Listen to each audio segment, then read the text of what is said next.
Muy buenos días con todos. Muchas gracias por acompañarnos a la segunda conferencia del día de hoy, 9 de octubre del 2020 en Lima, Perú. Hace 80 años, la Sociedad Peruana de Filosofía, gracias a un conjunto de brillantes intelectuales justamente peruanos, diversos, heterogéneos, con diversas disciplinas, además entre su composición, intereses, agendas académicas distintas, postularon, plantearon que promover la filosofía en nuestro país, difundirla, era parte inherente de todo pensador y un intelectual que además debería estar manejando constantemente como parte de su forma de entender las cosas en nuestro país. Por esa razón, estamos organizando los eventos y esta mañana tenemos al doctor Pablo Quintanilla con nosotros para que converse sobre la moral. Pablo Quintanilla, miembro de la Sociedad Peruana de Filosofía, es además doctor por la Universidad de Virginia y hizo la maestría en la Universidad de Londres, en el King's College. Además, es profesor e investigador de la Pontificia Universidad Católica del Perú. Se especializa en filosofía del lenguaje y de la mente, epistemología y teoría de la acción. Es autor de La comprensión del otro, explicación, interpretación y racionalidad del año 2019 y hace unos años también fue coautor de Pensamiento y Acción, la filosofía peruana a comienzos del siglo XX. Está a decir que él ha publicado una cantidad importante de papers, artículos, capítulos del libro y es un activo actor sobre los debates de filosofía contemporánea. Pablo, muchas gracias por acompañarnos, muchas gracias por dar tu tiempo y por brindarnos esta charla de hoy. Entonces, pasamos contigo, Pablo, y te reitero el agradecimiento a nombre de la sociedad. Muchísimas gracias, Rubén. Yo quiero comenzar por lo que siempre es lo más importante, que es los agradecimientos y las felicitaciones. En efecto, la Sociedad Peruana de Filosofía cumple 80 años, no es poco tiempo, es madurez, ¿ya? Por razones diversas, durante algunos años estuvo un poco aletargada, pero ahora, gracias a equipos de intelectuales peruanos pujantes, vitales y con mucho interés por difundir y generar conocimiento, es que la sociedad se ha revitalizado. Entonces yo quiero agradecer y felicitar en primer lugar al actual presidente, a Rubén Quirós, con su equipo, y al anterior presidente, Gustavo Flores Quelopana, que también fueron artífices para que esto ocurriera. Quiero subrayar que algo que es muy valioso que está ocurriendo en la Sociedad Peruana de Filosofía es que se está manteniendo la pluralidad y la diversidad con que se fundó. Es decir, aquí se presentan las diversas posturas filosóficas, académicas y también a nivel institucional están representadas las diversas universidades del Perú. Y por supuesto tenemos contacto institucional con instituciones equivalentes del extranjero. Muy bien, entonces, después de este agradecimiento sincero y esta felicitación sincera, yo a dedicarme los próximos 40 minutos más o menos, quizá un poco menos, a intentar desarrollar la siguiente pregunta. ¿Qué explica la evolución de la moral acerca de nuestro comportamiento ético? Es decir, ¿hasta qué punto podemos ver el comportamiento de los seres humanos como producto no solamente de temas culturales, sino de cuestiones biológicas adaptativas? Eh, Voy a comenzar haciendo una alusión a nuestra lengua nacional, que es el quechua, y es que en el quechua, como muchos de nosotros sabemos, existe dos formas de la primera persona del plural. Una es ñucanchek, que es el nosotros inclusivo, que se usa cuando se quiere referir al grupo al que uno pertenece. más el grupo al que tú o ustedes pertenecen. Es decir, es el nosotros, pero ustedes también, o tú también. Ese nosotros incluye a la segunda persona del plural o del singular eventualmente dentro de la primera persona del plural. Pero también tenemos en el quechua el nosotros exclusivo, que es el ñucaicu. Ñucaicu refiere solamente al grupo al que pertenece el hablante, dejando fuera al interlocutor o a los interlocutores. Es un nosotros sin ustedes. Esa peculiaridad gramatical del quechua ilustra una distinción natural y ancestral en los seres humanos. Nosotros sin ustedes. Nosotros, pero no ustedes. Nosotros contra ustedes. Al mismo tiempo, muestra la dirección del progreso moral. Nuestros lazos de lealtad y cooperación incluyen a nuestra comunidad más cercana, de familiares y amigos, en tanto esos lazos se van ampliando para incorporar a otros grupos de individuos, es decir, en tanto ustedes se van convirtiendo en parte del nosotros, nuestra comunidad es moralmente más consistente. Entonces, en los próximos minutos, yo lo que quisiera es discutir el problema de los orígenes del comportamiento moral, así como su evolución y desarrollo en nuestra especie, a la luz de la afirmación y la analogía que acabo de hacer. Es decir, la idea de que el progreso moral es o incorpora el incluir a los otros dentro del ámbito del nosotros. Esta es una idea que ha sido desarrollada originalmente por el filósofo Peter Singer en un famoso libro que se llama The Expanding Circle, el círculo en expansión, y que posteriormente ha sido replanteado en términos evolucionistas. En esa dirección quiero ir.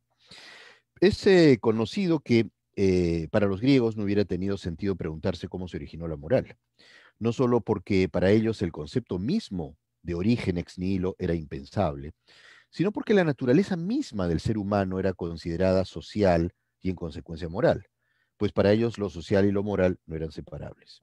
De hecho, todos sabemos que para Aristóteles la polis es entendida como physis kai telos anthropo, es decir, naturaleza y finalidad del ser humano. Con lo cual, lo natural para una persona es ser social y moral, siendo más bien artificial el no pertenecer a ninguna comunidad. Es posible hacer aquí otra interesante asociación con el quechua. En nuestra lengua, huacho significa algo que está incompleto. Un objeto medio lleno es huacho, pero lo es también un soltero o un viudo. De manera más ancestral, huacho, perdón, es aquel que no tiene comunidad, el solitario, el paria, el sin familia. Evidentemente, el presupuesto es que el ser humano es social y gregario por naturaleza y que lo artificial o anómalo es más bien el individuo solitario. Eh, pero con la inserción del pensamiento judeocristiano en Europa, volviendo a la historia de Occidente, es el siglo IV después de Cristo, sí aparece la idea de un origen ex nihilo. Y por tanto, también la pregunta sobre cómo y por qué se conformó el comportamiento moral en los seres humanos. Para los primeros filósofos cristianos, así como Dios creó un universo físico gobernado por leyes naturales, permanentes y estables, también creó una ley universal que está presente en el alma de los seres humanos. Esta ley moral universal no solo garantizaría que todos los individuos tengamos las mismas inclinaciones morales, sino además serviría de criterio para distinguir entre lo correcto y lo que no lo es. Dios habría puesto en las almas una intuición natural que nos permitiría reconocer cuándo una acción es correcta de manera casi inmediata. Al sostener la existencia de la ley moral natural, que permitiría que nuestros juicios morales pudieran ser verdaderos o falsos, estos filósofos defendieron una forma de realismo moral basada en la creación divina. Pero hacia mediados del siglo XVII, Thomas Hobbes representó un viraje sustancial en la discusión al rechazar la existencia de una ley natural moral y al afirmar que la naturaleza del ser humano es más bien egoísta. Para Hobbes, como se sabe, no solo la moral es un producto cultural del acuerdo social, sino también los contenidos de los conceptos morales mismos. Hobbes influyó poderosamente en Locke y Rousseau, así como en toda la tradición contractualista que llega hasta John Rawls, de manera que desde Hobbes en adelante, una de las preguntas principales de la filosofía moral fue cómo es posible justificar racionalmente la forma moral, dado que nuestra naturaleza es egoísta. En otras palabras, asumiendo que nuestro comportamiento busca naturalmente nuestro propio autointerés, que es lo que piensa Hobbes, ¿por qué deberíamos comportarnos moralmente? Aunque las respuestas de los diversos filósofos modernos a esa pregunta fueron muy diferentes, la mayor parte de ellos asumió, con pocas excepciones, como Hume, por ejemplo, y Adam Smith, la tesis de Hobbes como punto de partida. Entonces, Hume y Smith representan una interesante anomalía en esta historia, porque sostienen la existencia de sentimientos morales que son innatos y son universales y que nos conducen a comportarnos de manera moral con los demás seres humanos. Para Hume, el más importante de estos sentimientos morales, como se sabe, la sympathy, que podría traducirse al castellano como compasión, que es lo que él denomina el cemento de la sociedad. En analogía con la causalidad, para Hume es el cemento del universo. Cree Hume asimismo que los sentimientos morales positivos tienen la integración y la supervivencia de la comunidad, mientras que las emociones negativas como el odio, la envidia, la venganza, lo que hacen más bien es desarticular y fraccionar la sociedad. 100 años más tarde, o casi 100 años más tarde, en 1859, Charles Darwin representaría un nuevo giro radical en esta narración. Recordemos entonces que Darwin publica en 1859 El origen de las especies, en 1871 El origen del hombre y la selección en relación al texto, el sexo, perdón. En estos libros, aunque de manera implícita, Darwin objeta la tesis de Hobbes de que el ser humano es una criatura esencialmente egoísta y motivada únicamente por su propio interés. También cuestiona que la moral sea un producto artificial superpuesto a una naturaleza humana brutal y egoísta, que es la idea de Hobbes. Es decir, cuestiona lo que muchos años más adelante Franz de Waal denominaría the veneer theory o la teoría del enchape. Según esta teoría, la moral sería como un enchape o como una delgada película artificial, como una suerte de barniz que superponemos a nuestra verdadera naturaleza que es egoísta y bestial. Cada vez que la naturaleza aflora y el barniz se resquebraja, sale de nosotros lo que verdaderamente somos, criaturas egoístas. Esa es la concepción de Hobbes. Y esa concepción que de Waal denomina la teoría del enchape o del barniz, the veneer theory, se habría formado como una manera de controlar socialmente nuestro natural egoísmo, con lo que fingimos ser criaturas sociales, porque sabemos o creemos que eso nos resulta a largo plazo beneficioso, pero si creyéramos que nuestro comportamiento moral no sería retribuido, recompensado ni valorado, simplemente no lo practicaríamos. Actuaríamos buscando únicamente nuestro propio interés, independientemente del daño que esto pudiera causar a otras personas. Entonces, esta teoría del enchape o del barniz, que es la de Hobbes y que es cuestionada originalmente por Darwin y después por de Waal y algunos otros autores, es altamente intuitiva para mucha gente, aunque con pesar es admitida como verdadera por quienes creen que la historia de la humanidad, con sus guerras, opresiones, matanzas y conquistas, no hace más que corroborarla. Pero la propuesta de Darwin nos obliga a replantear todo lo que Hobbes sostuvo. Darwin representa un curioso retorno a la tradición griega, al sostener que la moral no es un producto únicamente cultural, también es cultural, pero no es solamente cultural, sino tiene raíces biológicas universales que son producto de la selección natural y de la adaptación de la especie al medio. Por otra parte, y de manera más curiosa, también es un cierto retorno a la idea de que hay una cierta naturaleza moral universal.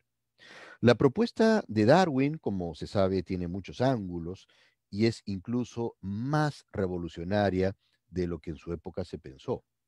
Por una parte, sostiene que así como los rasgos físicos y psíquicos del ser humano son producto de la evolución, también lo son otros rasgos más complejos de los que nos sentimos particularmente orgullosos y que creemos nos diferencian de otros animales. Por ejemplo, el lenguaje, los procesos cognitivos superiores, la conciencia e incluso la moralidad. Ese es el punto. Es evidente que Darwin no sostiene, y nadie que se conozca lo ha hecho, que esos fenómenos son solo producto de la selección natural y que no hay un elemento cultural. El desarrollo cultural ha potenciado y ha coevolucionado con estos fenómenos, pero también ha hecho posible la aparición y el despliegue de esas funciones complejas. Pero el punto importante es que si la moral tiene un origen biológico evolutivo, bien podría ocurrir que hay elementos, estructuras o funciones universales en los seres humanos que sean subyacentes a la diversidad moral cultural. En otras palabras, si logramos rastrear rasgos biológicos que sean producto de la selección natural y que subyacen a la diversidad de formas culturales que hay entre los seres humanos, bien podríamos encontrar universales morales que a su vez nos permitirían una moral universal que sería natural al Homo sapiens. Es interesante, sin embargo, que esta universalidad moral, en el caso que exista, contingente. Es decir, sería universal más contingente, sin embargo contingente.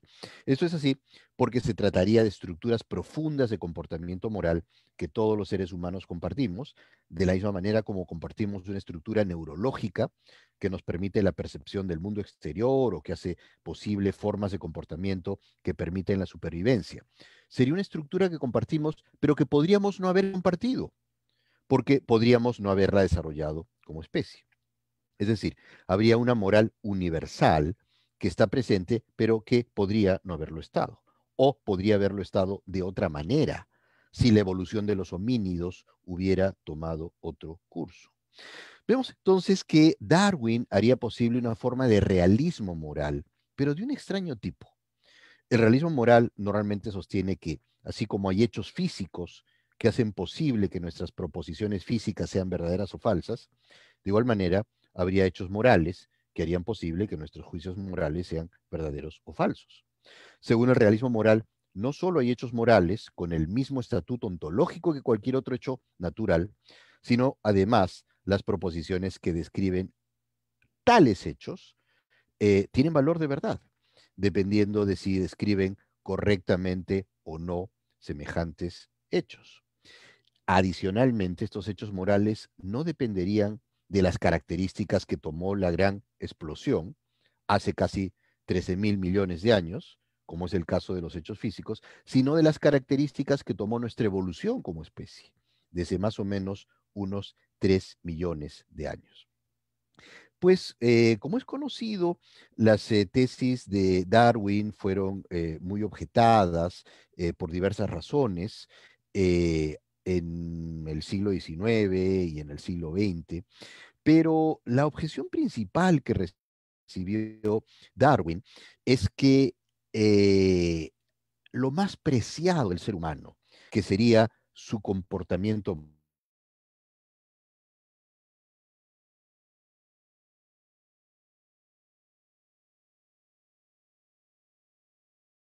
ser un producto de la evolución, ¿no? Tendría que tener o tiene que ver con que lo más preciado del ser humano también puede tener un origen evolutivo, un origen biológico, así como tiene rasgos culturales.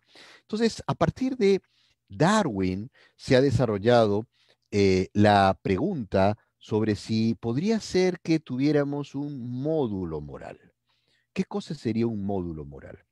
Hay muchos neurólogos y filósofos de la mente que hoy día sostienen que el cerebro humano, lo que en verdad es un conjunto de computadoras trabajando en paralelo.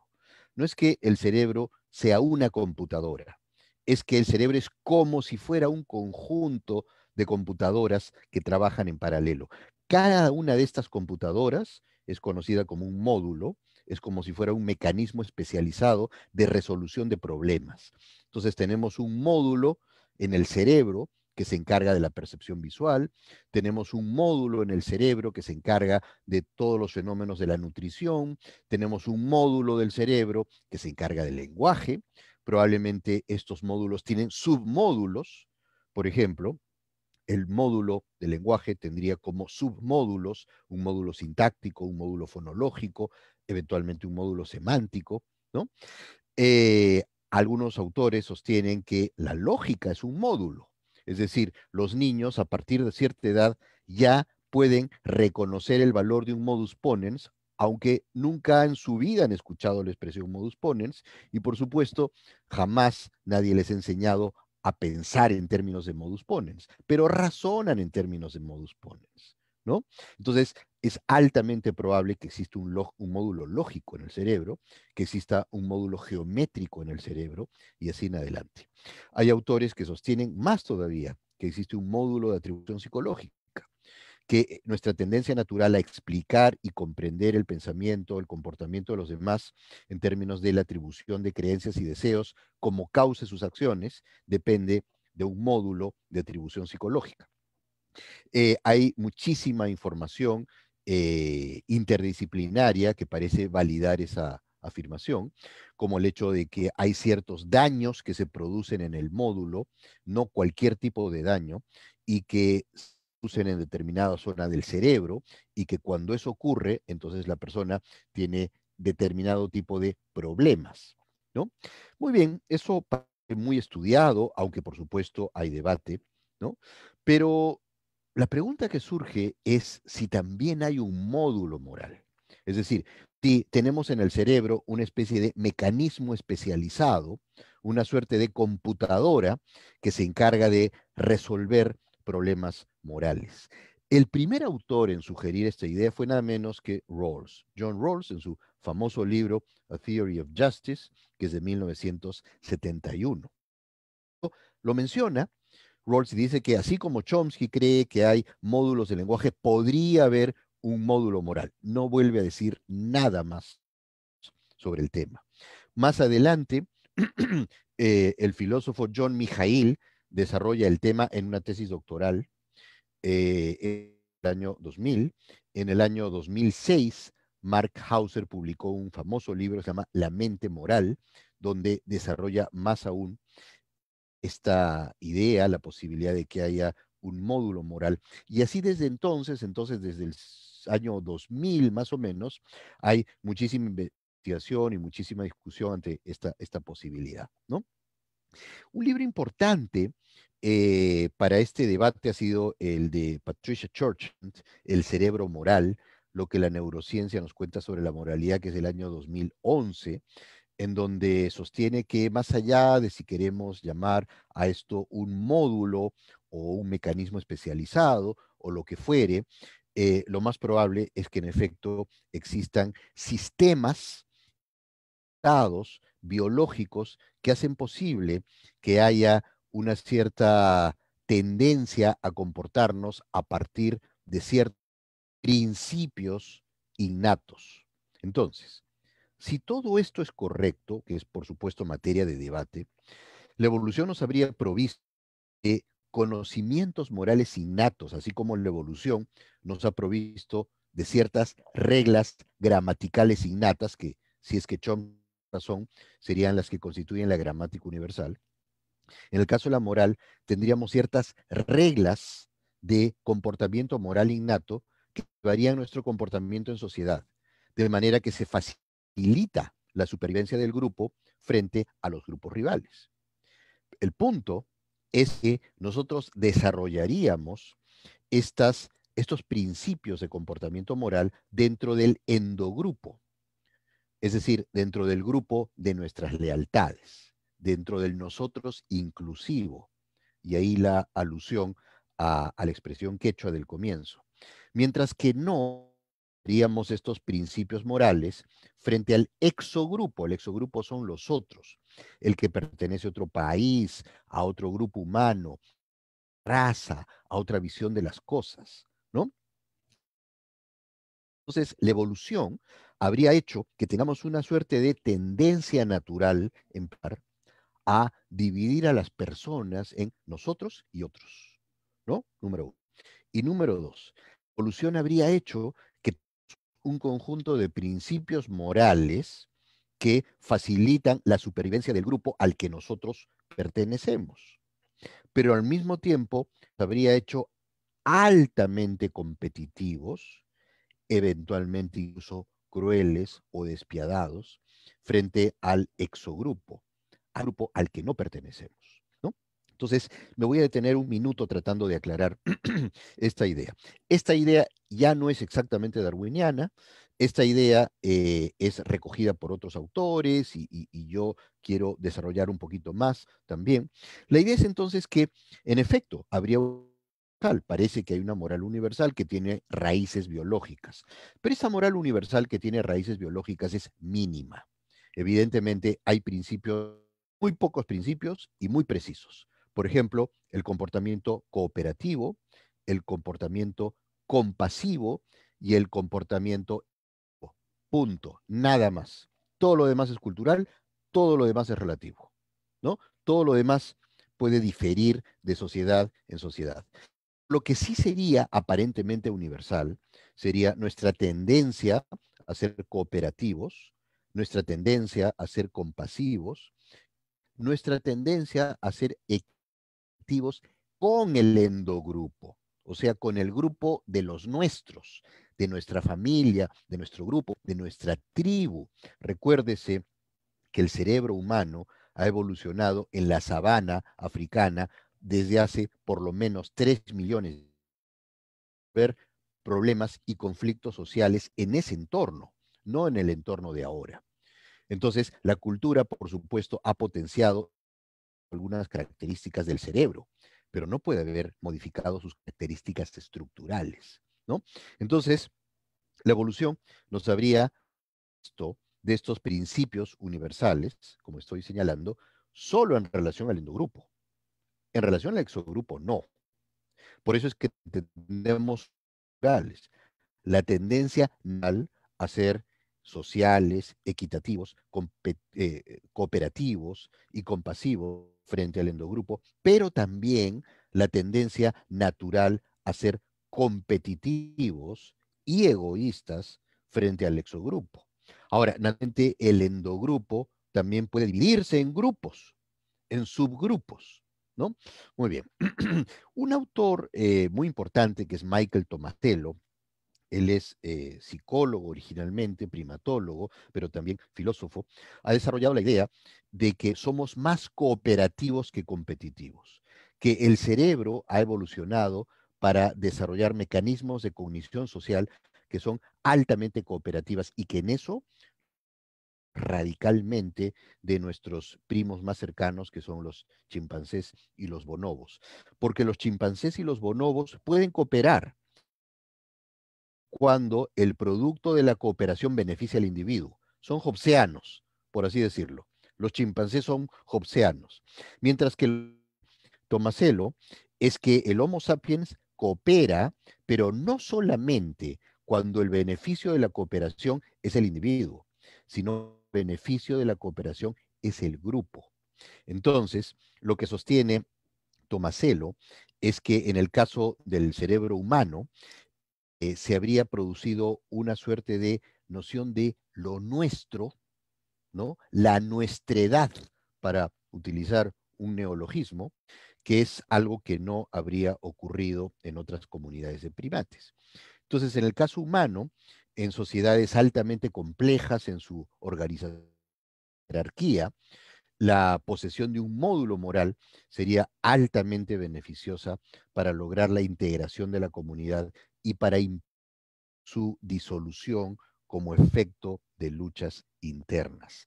Hay otros autores que han desarrollado otros modelos en la misma línea, por ejemplo, Jonathan Haidt, la propia Churchland, pero lo que pienso es lo siguiente. Pienso que en el momento actual no tenemos certeza de que haya un módulo moral.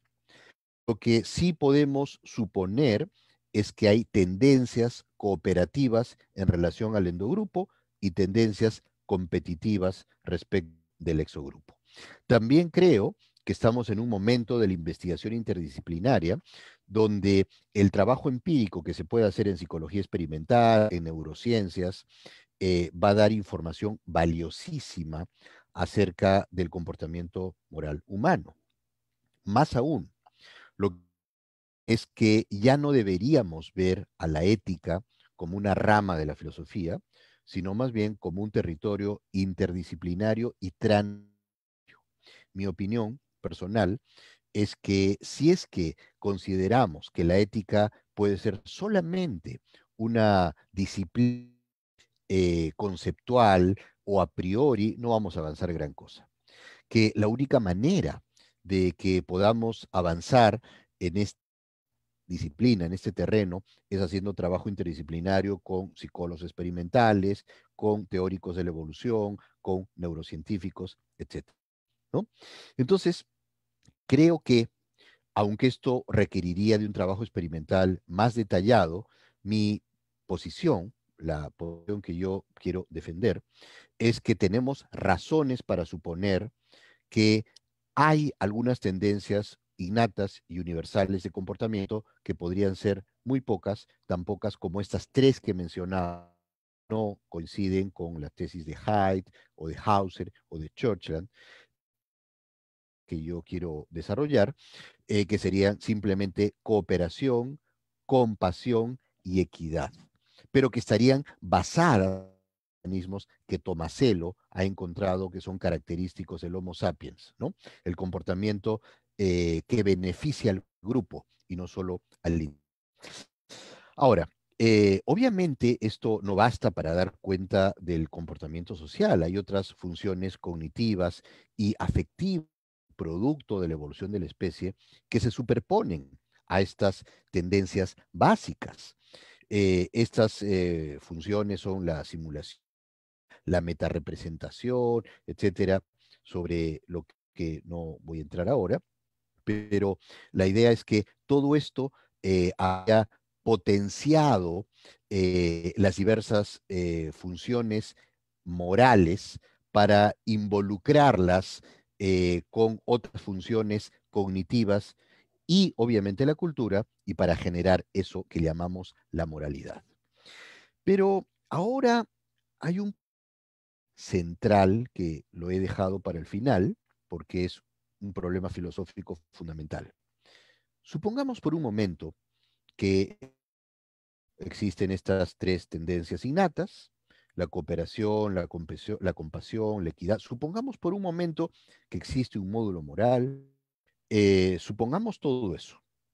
Hay obviamente una pregunta de fondo que nos obliga a replantear tanto el célebre pasaje humeano del is ought, o sea, del ser, deber ser, como el argumento de Moore de la falacia naturalista, que es lo siguiente. El que tuviéramos, si fuese el caso, una naturaleza que nos dispusiera a actuar de cierta manera, no implica que debamos actuar de esa manera. Tampoco implica que ese tipo de comportamiento sea bueno o valioso. Más aún, si estas tendencias innatas fuesen, como seguramente sería el caso, producto de la evolución, podrían haber tomado un rumbo diferente. Y entonces, siendo universales, serían contingentes, algo que ya mencioné. Con lo cual, nuestros principios morales universales podrían haber sido diferentes de lo que son. Si fuera, ¿qué fundamento, qué justificación racional tendría nuestra moralidad natural? ¿Por qué tendríamos que guiar por algo tan aleatorio, contingente e injustificado como la selección natural? En otras palabras, la pregunta es esta. Incluso si hagamos algo que está por verse, ¿no? Pero incluso si aceptáramos que existe un módulo moral, que existen principios morales universales, ¿por qué tendría yo que... Es decir, ¿qué razón habría para que uno diga, estos principios morales tengo que convertirlos en parte de mi vida? ¿No? ¿Qué justificación filosófica y no biológica habría para ella? Tengo un intento de respuesta a esta pregunta que requeriría de otra investigación para ella sola, pero que me parece importante mencionar ahora. Y es que no solo la evolución nos ha preparado para que nos parezca valioso guiar nuestro comportamiento según esos principios que parecerían universales, sino en general para que no pueda parecernos de otra manera. Entonces, ¿podría alguien parecerle de otra manera? Es decir, podría haber gente que no considera cooperación, la compasión y la equidad sean valores, ¿no? En ninguna comunidad, ni siquiera en su endogrupo. Pero esas personas no serían reconocidas parte del grupo al que de manera natural nosotros o alguien llamaría un endogrupo, ¿no? Ni nuestro endogrupo, ni posible endogrupo. Lo que quiero decir es que incluso las comunidades de personas que se encuentran fuera de la ley constituyen su propio nosotros, tienen reglas de cooperación, actitudes de compasión, criterios de equidad entre ellos, los cuales suelen ser respetados con códigos de salud bastante rígidos para quienes los ignoran. En otras palabras, parece difícil imaginar que pudiera sobrevivir una comunidad sin criterios firmes de cooperación, compasión y equidad. Dado que la supervivencia de los individuos depende de la supervivencia de la comunidad, sería muy improbable que existiera individuos carentes por completo de estas tendencias morales. Los únicos que claramente saldrían de esa red son aquellos a quienes solemos denominar psicópatas, pues aparentemente no tienen lazos de lealtad con ninguna comunidad de nosotros, o grupo, ni siquiera obviamente con la de los propios psicópatas. No hay comunidades de psicópatas. Y por eso consideramos que conforman una patología.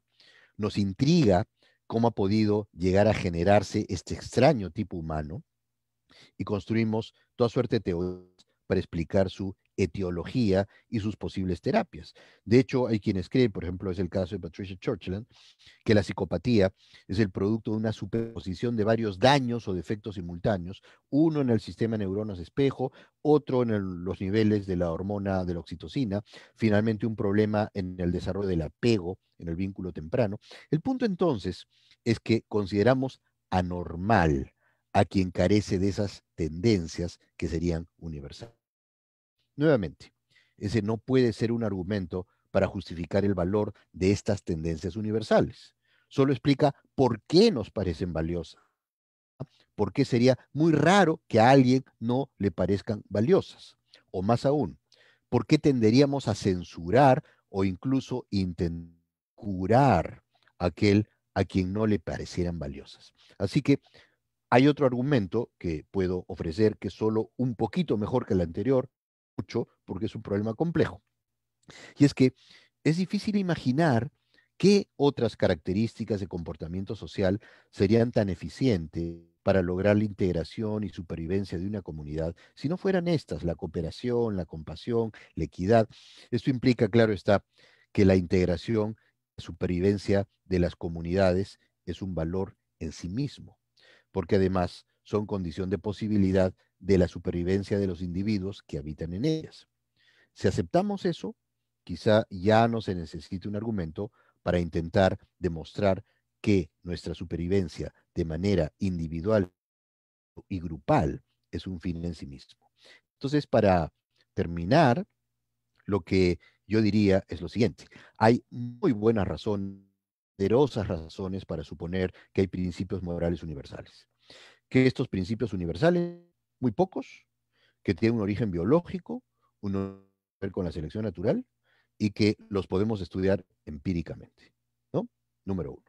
No podemos probarlo aún, pero podemos sospechar que ahí hay una investigación interdisciplinaria que es posible hacer, ¿no?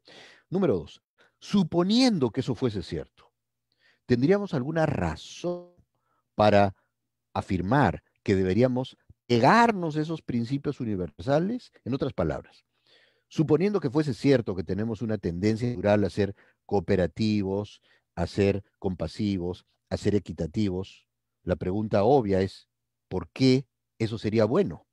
¿Por qué esa moral biológica es una buena moral? Es la pregunta abierta que Moore se planteó, ¿no?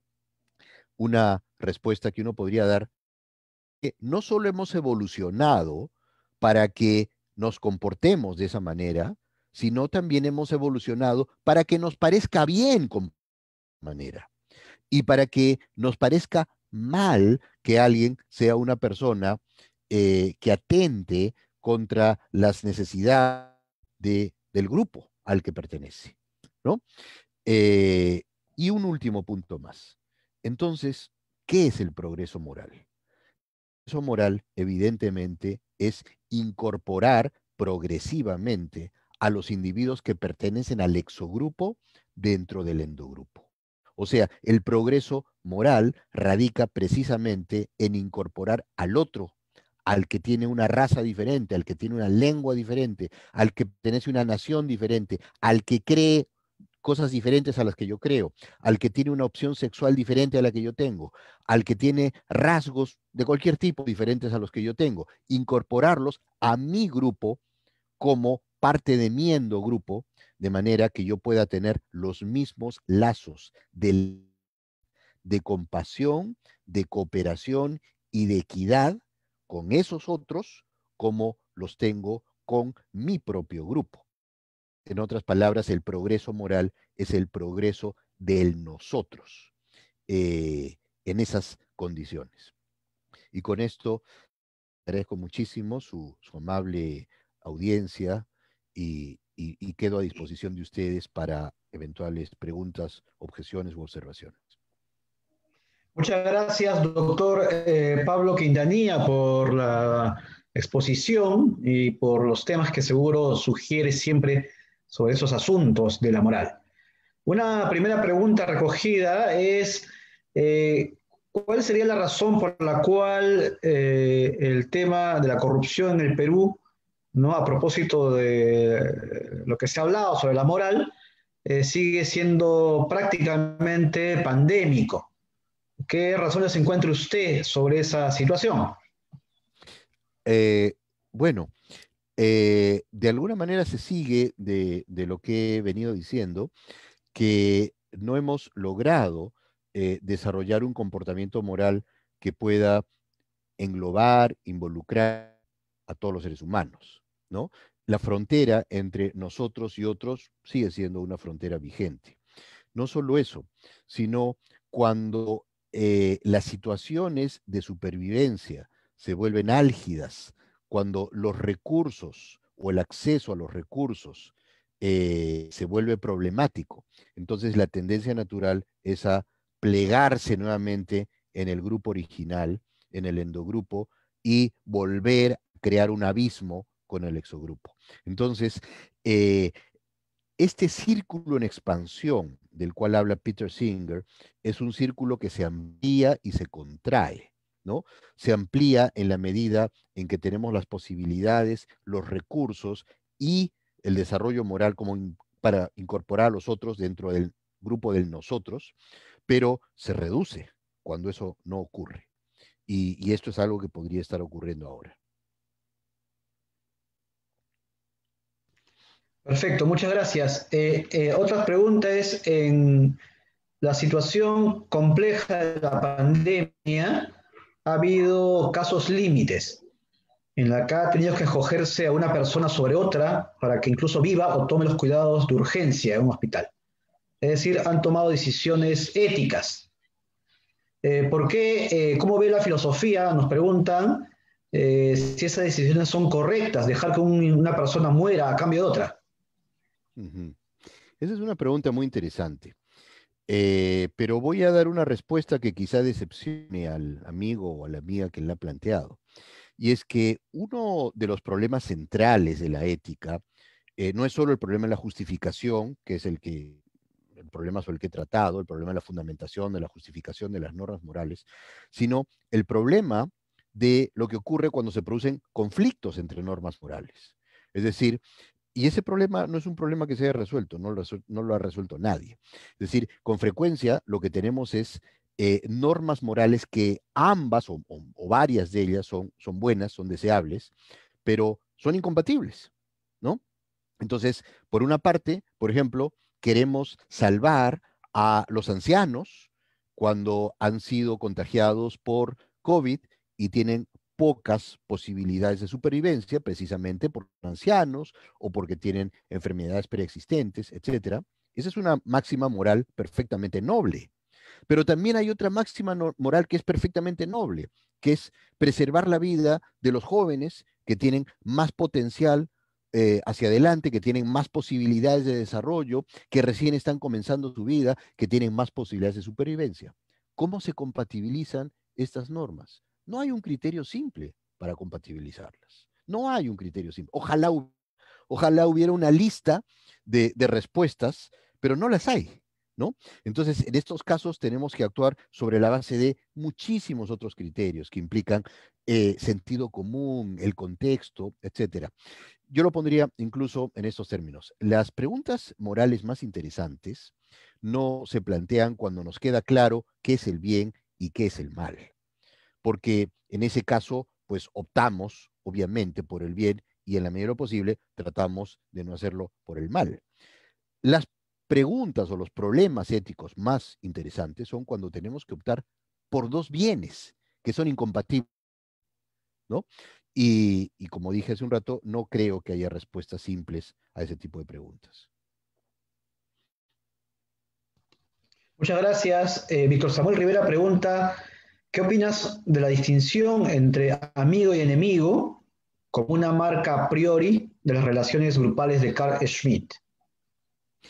Bueno, no tengo mucho aprecio por Carl Schmitt. Como muchos nosotros sabemos, Schmitt tenía un pensamiento fascista, es uno de los intelectuales que se suele eh, identificar con el movimiento nazi, ¿no? Entonces, claro, alguien podría interpretar todo lo que he dicho yo de una manera totalmente diferente a lo que yo quisiera que se interprete. No quiero decir que mi amigo Víctor Samuel tenga esa interpretación, no. Estoy diciendo que alguien podría hacerlo, ¿no? Alguien podría decir, bueno, entonces se sigue, Pablo, de lo que tú estás diciendo, que el ser humano ha evolucionado para distinguir entre amigo y enemigo, entre nosotros y otros, y que cuando los nazis tomaron la decisión de anexar Austria y luego de invadir Polonia y Bélgica y todo lo demás, bueno, simplemente estaban actuando de acuerdo a principios biológicos que organizaban su cerebro, ¿no?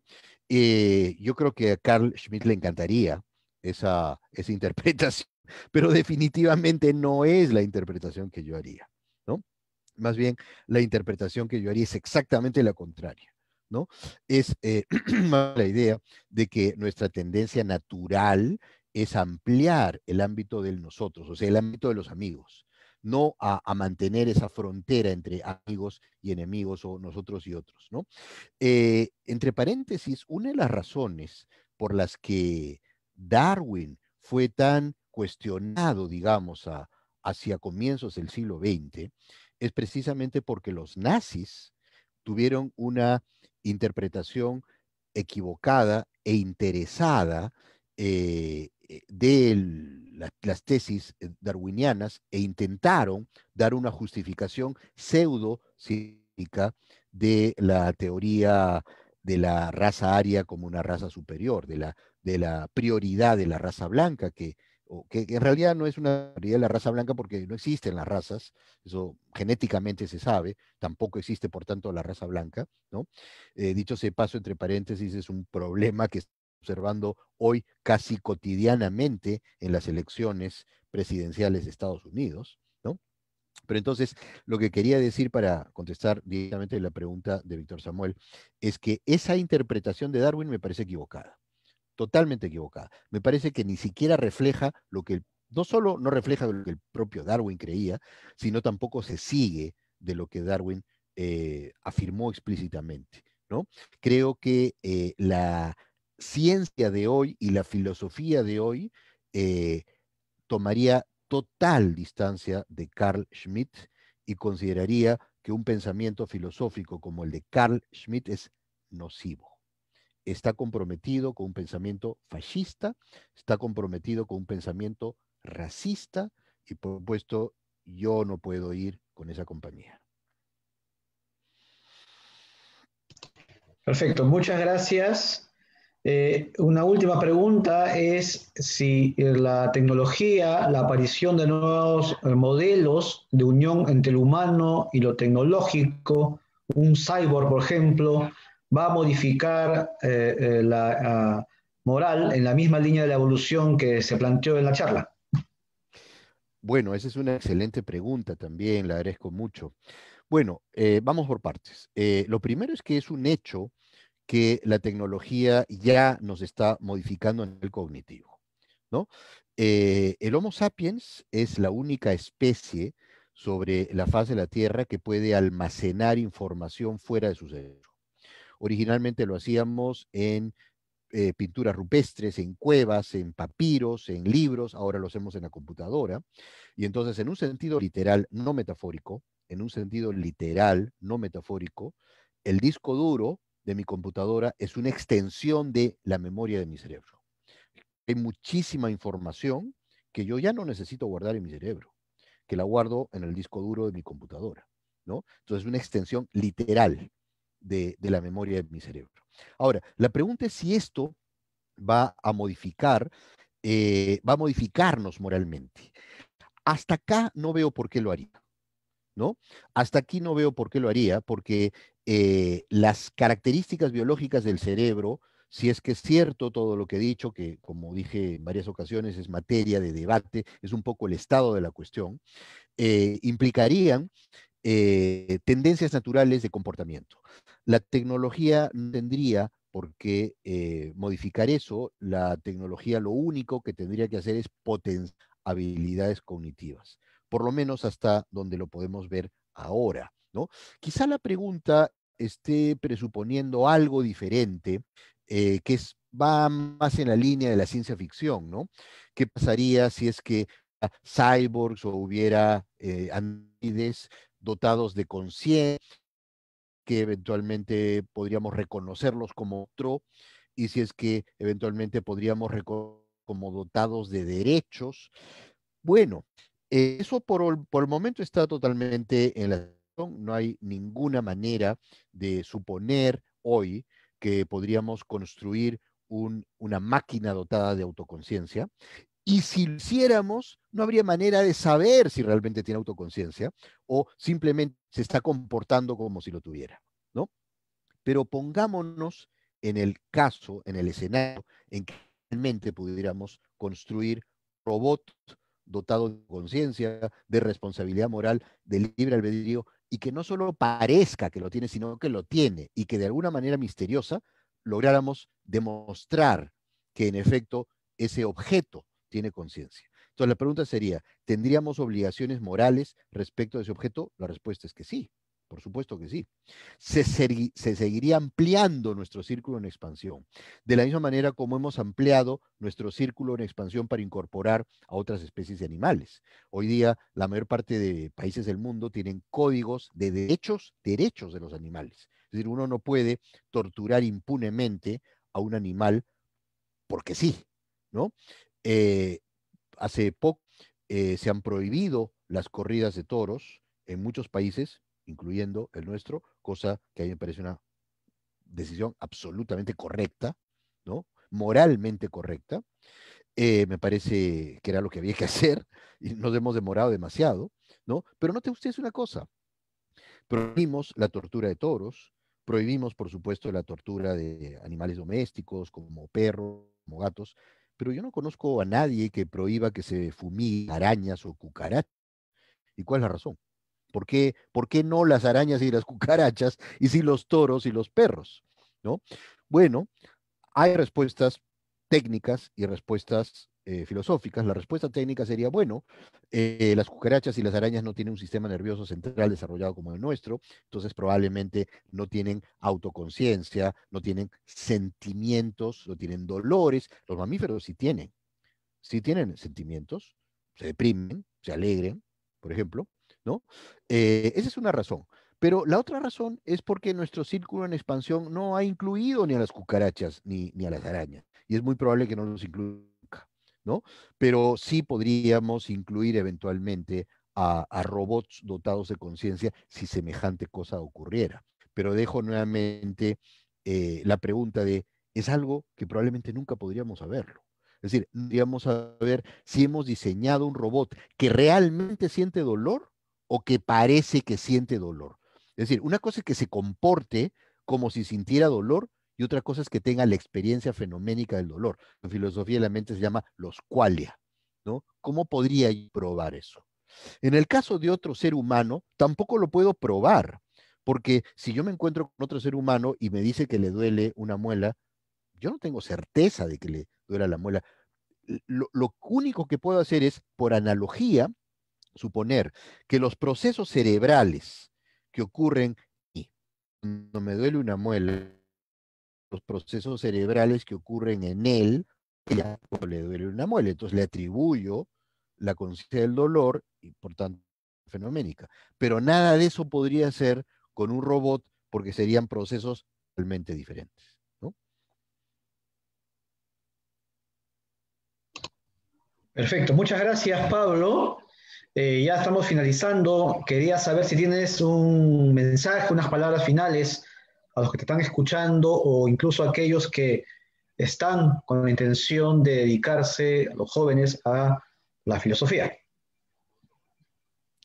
Sí, brevemente, lo que quisiera decir es que quizá nunca ahora la filosofía es más necesaria y más urgente, no por las razones sociales, éticas y morales que todos sabemos y que no necesito repetir porque son conocidas por todos, sino porque nunca como ahora la mirada filosófica es tan relevante en la investigación científica interdisciplinaria. Es decir, el mejor ejemplo es la ética, el ejemplo que acabo de poner, ¿no? Una reflexión sobre cómo funcionan los procesos de elección moral en el cerebro de una persona que pueda realizar un neurólogo, un psicólogo experimental, se ve muy enriquecida por una mirada filosófica, que es una mirada de otro estilo, con otro corte, ¿no? Entonces, eso por una parte, y lo otro es que en verdad, por lo menos en nuestro país y probablemente en muchos otros países, nunca como ahora, también es que la filosofía puede albergar a filósofos profesionales que se puedan dedicar a eso, ¿no? Cuando yo era estudiante de filosofía en los años 80, era una profesión casi imposible, ¿no? Era una locura dedicarse a la filosofía porque había toda suerte de obstáculos, empezando por los económicos, ¿no? Era lo que se llamaría una profesión peligrosa, ¿no? En el sentido literal. Hoy día no. Hoy día hay campo para la investigación, campo para la enseñanza, campo para la investigación interdisciplinaria. Entonces yo solo diría, si alguien realmente tiene deseo de estudiar filosofía y le gusta, hágalo, porque el mundo de hoy se lo permite de una manera como no se permitía en otra época. Perfecto, muchas gracias, Pablo. Gracias por la celebración de los 80 años de la Sociedad Peruana de Filosofía, de nuestros maestros y padres y personajes intelectuales nacionales fundadores, y mantengamos justamente ese espíritu, esa promoción del filosofar, del ejercicio del pensar, del cuestionamiento y por supuesto del diálogo democrático y respetuoso. Pablo, un gran abrazo, muchas gracias por tu tiempo y nos estamos viendo como siempre. Muchas gracias y sigamos celebrando nuestros 80 años. Listo, así será. Un abrazo, Pablo.